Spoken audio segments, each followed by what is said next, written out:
नमस्कार दोस्तों, आप सभी का स्वागत है कहानी आपकी और मेरी ग्रहों की जुबानी यूट्यूब चैनल पे।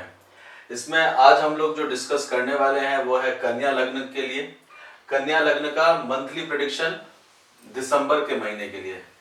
इसमें सबसे पहले अगर हम लोग चीज देखेंगे तो कन्या लग्न यानी कि आपके फर्स्ट हाउस में अगर 6 लिखा हुआ है, यहाँ 6 लिखा हुआ फर्स्ट हाउस में, तो आपका कन्या लग्न है। और कन्या लग्न के हिसाब से ये पूरा प्रेडिक्शन जाएगा। और अगर आपके चंद्रमा जहां लिखा है वहां 6 लिखा है तो आपकी कन्या राशि है।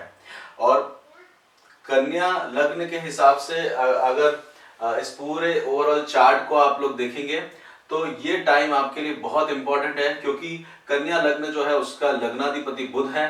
और ये महीना जो है वो आपके लिए एक्शन करने का समय है।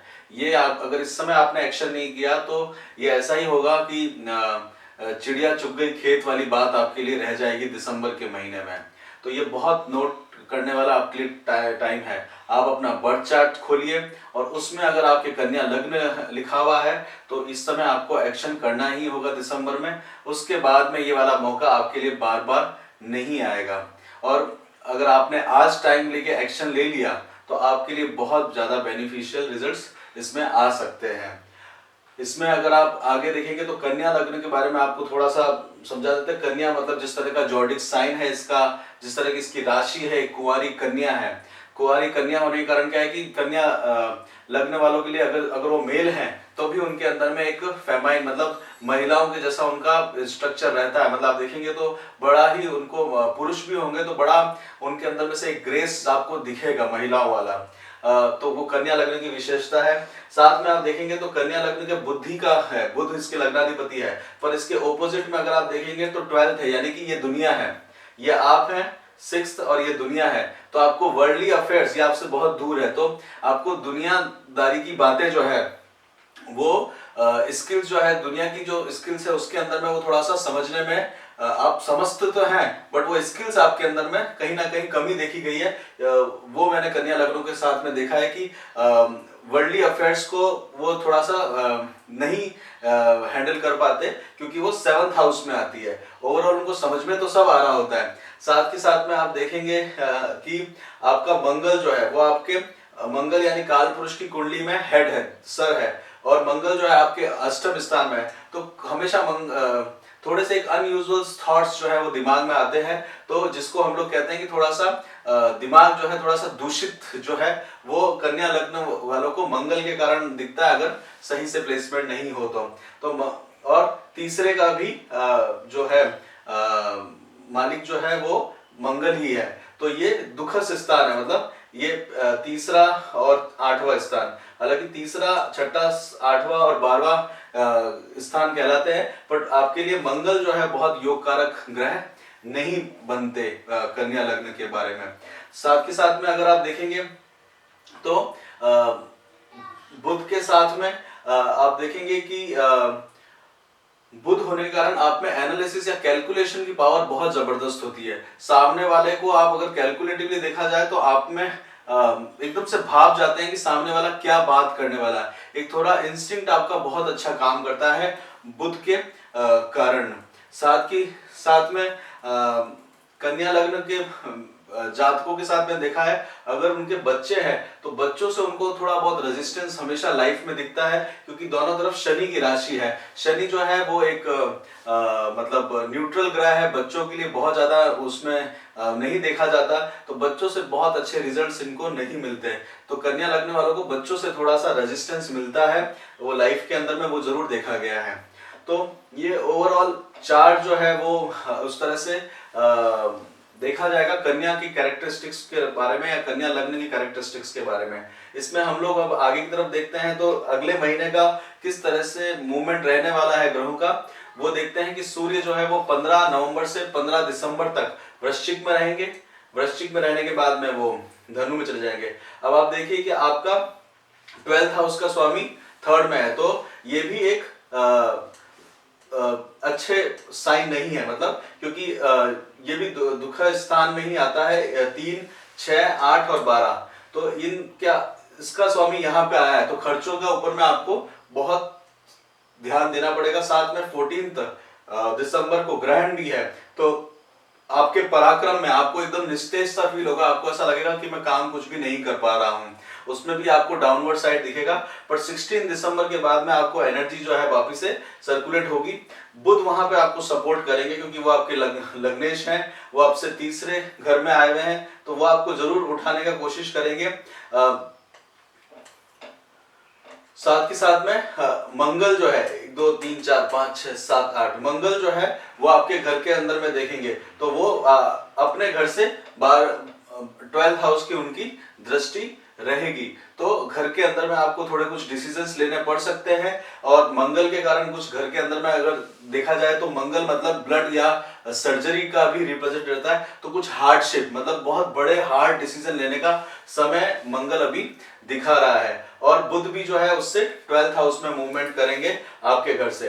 साथ में देखेंगे तो केतु भी यहाँ बैठे हैं, तो केतु भी बॉडी को रिप्रेजेंट करते हैं, और केतु का भी ये अपने आप में जाएगा, तो इस समय आपको कुछ डिसीजंस लेने पड़ सकते हैं जो कि लेने का समय है आपके लिए देखा जाए तो, इसीलिए एक्शन टाइम लिखा है। तो इसमें आप ज्यादा सोच के और इसका नहीं लीजिएगा, कुछ थोड़े से अगर एक्शन लेने पड़े तो लीजिएगा, उसके लिए आप ज्यादा चिंता नहीं करिएगा, क्योंकि बुध बाद में जो है आपके सुखेश में आ जाएंगे, तो वहां से 17 दिसंबर से आपको उन डिसीजंस के कारण कुछ शांति मिलेगी। जो इतने समय से अशांति चल रही है वो शांति अब आपके लिए बुध 17 दिसंबर को लेके आएंगे।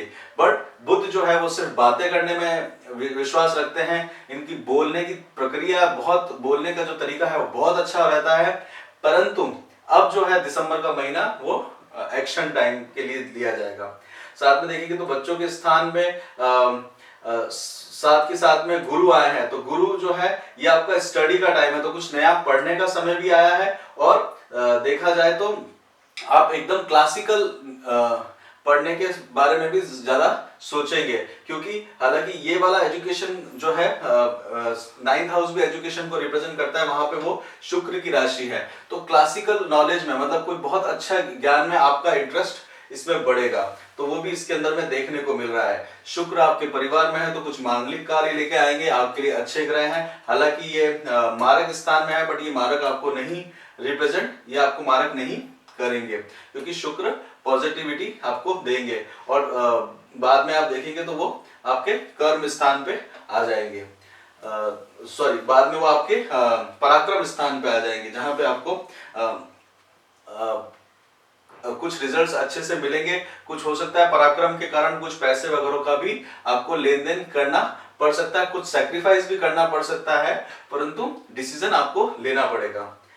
गुरु जो है वो आपके 5th हाउस में है, गुरु जो है आपके लग्न पर भी देखे हुए हैं, तो हेल्थ से रिलेटेड आपके लिए गुरु आपको संभाले हुए हैं। गुरु जो है स्वाभाविक नैसर्गिक अच्छे ग्रह माने गए हैं, और साथ के साथ में वो आपके केंद्र के स्वामी भी हैं, आपके घर के स्वामी भी, आपके स्पाउस के स्वामी भी, तो वो आप देखेंगे साथ में शुक्र का इम्पैक्ट रहेगा, तो वाइफ के हिसाब से आप देखेंगे तो स्ट्रेट फॉरवर्ड होगी, मतलब बहुत ज्यादा आपसे स्ट्रेट बात करेगी, परंतु वाइफ की तरफ से आपको थोड़ा सा रेजिस्टेंस मिल सकता है मंगल के कारण। शनि जो है उसकी भी दृष्टि है, तो कुछ ऐसे वाक्य भी सुनने को मिल सकते हैं जो आपके लिए आपको अच्छे नहीं लगते हो, क्योंकि राहु भी वहां पे बैठा है, तो राहु वाइफ के तीसरे घर में राहु है, तो वाइफ से भी कुछ खराब सुनने को मिल सकता है, परंतु शुक्र जो है वो आपको बेनिफिट करेंगे। और साथ के साथ में आप देखा जाए 9th हाउस में मतलब 1 2 बुध जो है वो आपके 1 2 3 4 5 6 7 8th हाउस के अंदर में बुध का मूवमेंट रहेगा। वो बाद में बुध जो है धनु में आ जाएंगे, तो कर्म स्थान के अंदर में आपको प्रोग्रेस मिलेगी। और जैसे जनरली देखा गया है कि कन्या लगने वालों के साथ में 2 घर वगैरह इनके पाए जाते हैं, कि इनके 2 घर होते हैं, या ये एक्स्ट्रा इनकम जरूर इनको देखी जाती है कि एक्स्ट्रा इनकम कहीं से आ रही होती है। इनकी बुद्धि बहुत अच्छी होती है, और इनको ओवरऑल देखा जाए तो बेनिफिट जो है वो बिजनेस में बहुत ज्यादा ग्रोथ करते हुए देखा गया कन्या लग्न के साथ में, तो वो इसके अंदर में आपके लिए वो टाइम एक तरह से आ गया है कि कुछ डिसीजन आपको लेने पड़ सकते हैं। ओवरऑल देखा जाए तो राहु जो है वो आपके क्या कहते हैं धर्म स्थान में बैठे हुए हैं तो धर्म के रिगार्डिंग भी आपको कुछ बेनिफिट हो सकता है। कुछ जो है राहु जो है 9th हाउस में बैठे हुए होने के कारण क्या है, कोई दूसरी कंट्रीज जो हैं वहां से आपको बेनिफिट मिल सकता है, उसके बारे में आप देखिएगा। स्पेशली जो जहाँ पे ऑयल और गैस की इंडस्ट्रीज हैं वहां आपको ईस्टर्न जोन मतलब जो जोन है वहां पे आपको बेनिफिट मिल सकता है। और मुस्लिम कंट्रीज के अंदर में आप देखा जाए या वहां पे आपको बेनिफिशियल दिख रहा है क्योंकि राहु वहां पे बैठे हुए हैं। और राहु जो है वो एक तरह से कलयुग के धर्म का प्रचार करने वाले भी माने जाते हैं। साथ के साथ में अगर देखा जाए तो गुरु और शनि भी जो है वो 4 डिग्री से 7 डिग्री और 2 डिग्री से 8 डिग्री आएंगे, तो बीच में दोनों का आपस में एक ही नोट्स पे होगा। तो ये लाजमी है कि 2 बड़े ग्रह रहेंगे तो थोड़ा सा ग्रह युद्ध भी क्रिएट करेगा और बच्चों के प्रति आपको एक तरह से ध्यान देने की जरूरत इसमें दिख रही है। ओवरऑल चार्ट के अंदर में आप देखा जाए तो शुक्र आपकी अच्छी पोजीशन पे बैठे हुए हैं। कुछ समय बाद बुध भी केंद्र में आ जाएंगे तो वो भी आपको बेनिफिट देंगे। और अगर हेल्थ से रिलेटेड देखा जाए तो हेल्थ आपका अच्छा दिख रहा है। इसके अंदर में हेल्थ में कोई इश्यू नहीं है, एक्सरसाइज वगैरह आप लोग शुरू कर ही दिया है तो वो बेनिफिट आपको मिल ही जाएगा। एजुकेशन से रिलेटेड आपको एजुकेशन शुक्र देख रहे, क्लासिकल नॉलेज आप लेंगे ही लेंगे दिसंबर के महीने में। फैमिली से रिलेटेड आपके घर में फैमिली से रिलेटेड शुक्र बैठे हुए हैं, सप्तम दृष्टि है तो कुछ मंगल के काम दिख भी रहे हैं। जॉब आपका ठीक चलता रहेगा अगर एक्शंस आपने लिए, क्योंकि टाइम है ये इस समय डिसीजन लेने का। साथ के साथ में बिजनेस से रिलेटेड अगर आपका देखा जाए तो बिजनेस से रिलेटेड आपका ओवरऑल थोड़ी सी मंदी दिख रही है, थोड़ा सा कम दिख रहा है, बट फिर भी ओवरऑल डाउन भी नहीं दिख रहा है इसमें। और स्पाउस से रिलेटेड आपको पता ही है कि स्पाउस जो है एकदम स्ट्रेट बात करेगा आपसे और आपको थोड़ा सा सुनने को भी मिल सकता है। और गुड डेज में देखा जाए तो 8 से 18 तारीख तक आप अच्छा फायदा उठा सकते हैं। ये न्यूट्रल डेज को भी मतलब अगर कुछ दिन खराब नहीं हुआ है तो उसको भी हम लोग अच्छे दिनों में ही गिनते हैं। और 27 से 31 तारीख तक भी आपके लिए बहुत अच्छा समय रहेगा। खराब दिनों में देखा जाए तो 6, 7, 20, 21, 25 और 26 यानी 20, 21, 25 और 26 को आपको थोड़ा सा मेंटल टेंशन वगैरह हो सकता है। साथ के साथ में अगर आप देखें तो जो डिसीजन नहीं लेने के कारण क्या है, थोड़ा सा स्ट्रेस आपके ऊपर में आ सकता है कि करें कि नहीं करें, वो इसके अंदर में दिख रही है। ओवरऑल अगर बात करी जाए तो 6th हाउस जो होता है कालपुरुष की कुंडली में छठा घर रहता है, तो ये आपको ध्यान देने की जरूरत ही है कि कुछ ना कुछ रोग वगैरह जो है वो आ सकते हैं। तो उसके लिए अगर कुछ बीमारी वगैरह के लिए कुछ एक्शन लेने की जरूरत आपके लिए इसमें दिख ही रही है, क्योंकि कालपुरुष की कुंडली में 6th हाउस जो है वो रोग और शत्रु वगैरह का होता है। आपके शत्रु नहीं होते क्योंकि आप इस सब में नहीं पढ़ते हो, परंतु रोग जो है वो तो आ ही सकते हैं, तो उसको आपको देखने की जरूरत है। सर दर्द वगैरह भी जो है वो आ सकता है क्योंकि मंगल अष्टम स्थान में बैठा हुआ है। तो ज्यादातर मैंने कन्या लग्न के अंदर में उनको अलग अलग जो माइग्रेन या साइनेक इनकी बीमारी है वो मैंने देखा है कन्या लग्न वालों के साथ में। इसी के साथ में आपको ये वीडियो कैसा लगा उसको जरूर बताइएगा। ओवरऑल आपको इस समय में आपको कोई ना कोई निर्णय लेके एक्शन लेना ही पड़ेगा जिससे आपको थोड़ा सा शांति मिल सके। पसंद आया हो तो जरूर कमेंट, लाइक और शेयर करिए। और साथ में हमको प्रोत्साहित करने के लिए आप लोगों का बहुत बहुत धन्यवाद। यही हमको मोटिवेट करता है नए वीडियोस बनाने के लिए। धन्यवाद।